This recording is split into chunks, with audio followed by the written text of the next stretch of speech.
भारत के इतिहास में एक ऐसा नाम है जिसने अपनी बुद्धि और रणनीति से साम्राज्य खड़ा कर दिया। वह नाम है कूटनीति के महागुरु आचार्य चाणक्य। चाणक्य, जिन्हें कौटिल्य और विष्णुगुप्त के नाम से भी जाना जाता है, वो सिर्फ एक शिक्षक नहीं थे, वे रणनीति के महारथी, राजनीति शास्त्र के जनक और मौर्य साम्राज्य के निर्माता थे। उन्होंने चंद्रगुप्त मौर्य को सिंहासन तक पहुंचाया और भारत को एकजुट कर एक विशाल साम्राज्य की नींव रखी। उनकी रचनाएं, अर्थशास्त्र और चाणक्य नीति आज भी हमें सिखाती है कि सफलता सिर्फ ताकत से नहीं, बल्कि बुद्धि और रणनीति से मिलती है।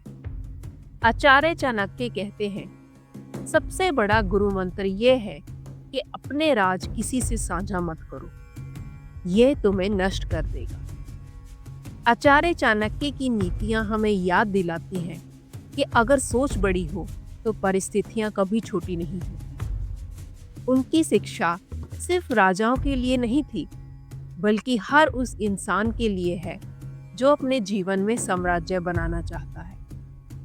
कहते हैं, किसी भी बड़े परिवर्तन के पीछे एक बड़ा विचार होता है, और भारत के इतिहास में अगर किसी ने सबसे बड़े विचार, सबसे बड़े सिद्धांत और सबसे बड़ी नीतियां दी हैं, तो वो थे आचार्य चाणक्य। और फिर उस चाणक्य को इतिहास ने सबसे बड़ा रणनीतिकार बनाया। आचार्य चाणक्य सिर्फ नीति लिखने वाले शिक्षक नहीं थे, बल्कि एक विचार क्रांति और दूरदर्शी रणनीतिकार थे। उनकी आंखों में एक सपना था, भारत को एकजुट करना और उसे शक्तिशाली बनाना। वो एक ऐसी शक्ति थे जिसने अकेले खड़े होकर एक पूरी साम्राज्य की नींव हिला दी थी। आचार्य चाणक्य की कहानी किसी महापुरुष की कहानी नहीं, यह दृढ़ निश्चय, रणनीति और तीव्र बुद्धि का सबसे बड़ा उदाहरण है। जब उनके समय में सत्ता भ्रष्ट हो चुकी थी, राजाओं में अहंकार और जनता में डर था, तब एक व्यक्ति आगे आया जिसके पास ना तलवार थी, ना सेना, ना कोई ताकतवर परिवार का नाम।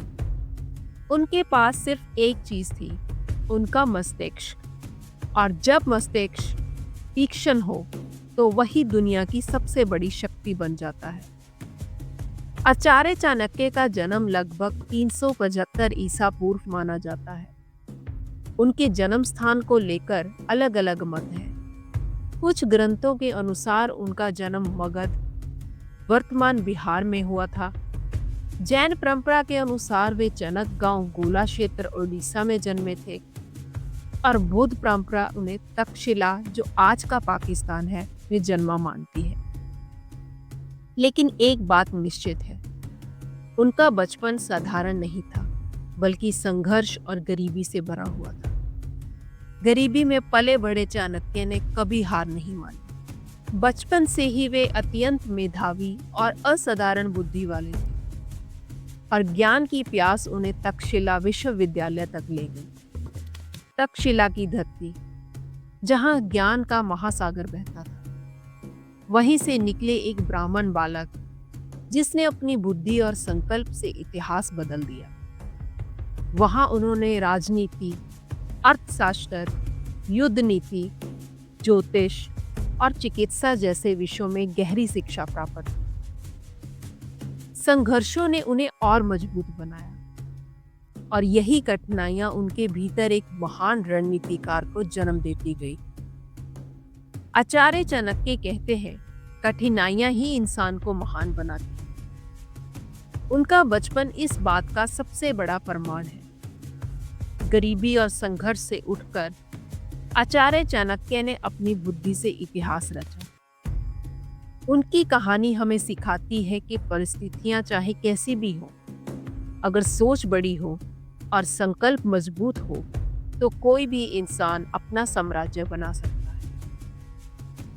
ज्ञान से भरे चाणक्य का सफर उन्हें मगध की राजधानी पाटलिपुत्र तक ले आया। वहां उन्होंने नंद वंश के राजा से मुलाकात की, लेकिन दरबार में उनका अपमान हुआ। आचार्य चाणक्य ने दरबार के बीच खड़े होकर कसम खाई और उसी क्षण उन्होंने संकल्प लिया, मैं इस अपमान का बदला लूंगा और नंद वंश का अंत करूंगा और इस अन्याय को मिटाकर ही सांस लूंगा। यह अपमान चाणक्य के जीवन का मोड़ था और यहीं से इतिहास बदल गया। उन्होंने तक्षशिला से लेकर मगध तक का सफर सिर्फ ज्ञान के लिए नहीं, बल्कि भारत को एक महान साम्राज्य बनाने के लिए तय किया। उनकी रणनीति और संकल्प ने आगे चलकर चंद्रगुप्त मौर्य को सिंहासन तक पहुंचाया। तक्षशिला से दरबार तक का सफर हमें सिखाता है कि अपमान भी कभी-कभी महान संकल्प की जड़ बन जाता है।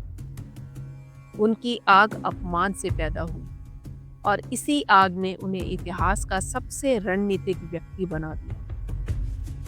वो कहते हैं, अपमान एक ऐसी चिंगारी है जो सही दिशा में लगे तो व्यक्ति को अजेय बना देती है। आज के समय में ये बात सुनकर ऐसा लगता है कि जैसे कोई डायलॉग हो, लेकिन नहीं, आचार्य चाणक्य ने इसे साबित किया।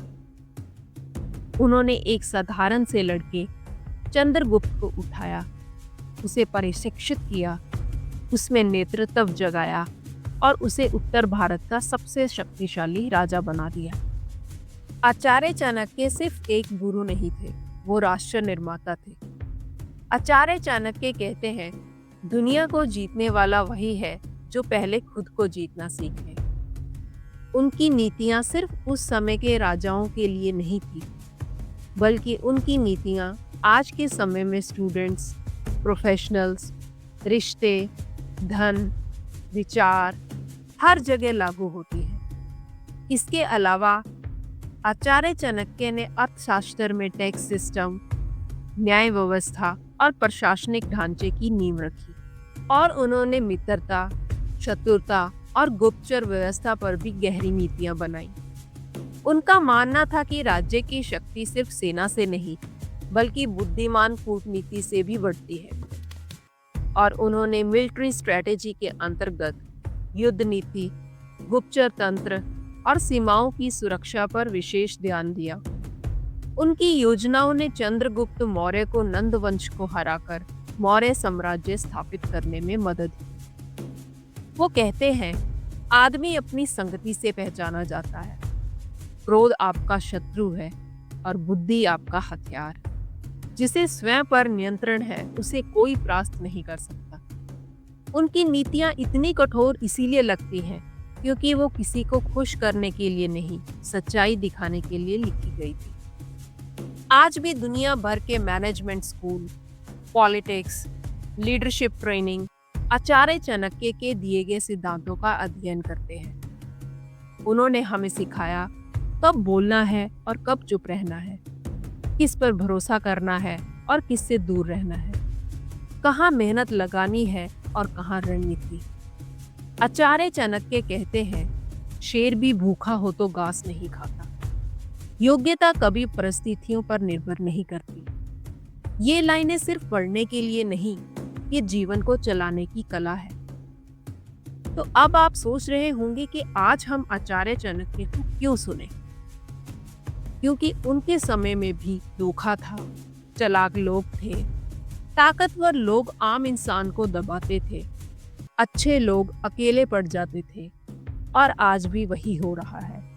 लेकिन आचार्य चाणक्य ने ये सब देखा, समझा और लिखा ताकि आने वाली पीढ़ियां इनसे बच सकें। उनकी नीतियां हमें आत्मविश्वास सिखाती हैं, सीमाएं बनाना सिखाती हैं और दुनिया को समझना सिखाती हैं।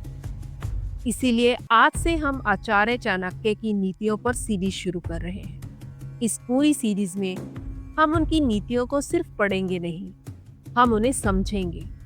हर एपिसोड में आपके जीवन की किसी एक समस्या, किसी एक संघर्ष, किसी एक फैसले पर आचार्य चाणक्य के विचारों को लागू करेंगे। क्योंकि आचार्य चाणक्य की नीतियां किताबों में बंद रहने के लिए नहीं थी, वे आचरण में आने के लिए लिखी गई थी। तो अगर आप अपनी सोच बदलना चाहते हैं, अपने जीवन में दिशा लाना चाहते हैं, और समझना चाहते हैं कि बुद्धि कैसे शक्ति बनती है, तो ये सीरीज आपकी है। क्योंकि आने वाले एपिसोड में हम आचार्य चाणक्य की उस बुद्धि को समझेंगे जो सदियों से दुनिया को चला रही है।